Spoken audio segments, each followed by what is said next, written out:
Na-hit and run ang isang babaeng tumatawid lang sa pedestrian lane sa Cebu City. Ang aksidenteng yan nasa pulpa sa video. Nasa frontline na balitang yan si John Aroa. Sa dashcam video na ito, kita ang pag-overtake at pag-counterflow sa kabilang lane ng isang pulang SUV sa bahagi ng Barangay Lahug, Cebu City. Sakto namang tumatawid ang isang babae sa pedestrian lane. Sa bilis ng SUV, nabundol niya ang biktima at tumilapon. Pero imbis na huminto, kumaripas ng takbo ang SUV. Agad namang nakatayo ang biktima at tinulungan na lang ng ibang tao sa pagtawid. Nangyari ang insidente alas 6 ng umaga kahapon. Ayon sa Cebu City Traffic Operations, malinaw sa video na nasa tamang tawiran ang biktima at mali ang driver.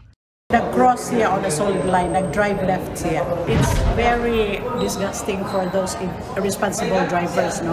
So, I hope for the drivers na be mature, be responsible enough when driving. Wala pa raw natanggap na reklamo ang mga otoridad mula sa nabundol na babae. Pero natukoy na ng Land Transportation Office Central Visayas ang plate number ng SUV. Ipinatatawag na ang may-ari nito at nakatakdang humarap sa kanilang tanggapan sa susunod na linggo.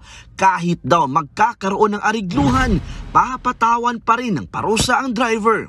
Nagbabalita mula sa frontline, John Aroa, News 5. Mga kapatid, Julius Babaw po. Huwag maging huli at maging una sa lahat ng balitaan. Para sa tuloy-tuloy na talakayan sa Frontline, mag-follow at mag-subscribe sa social media pages ng News 5.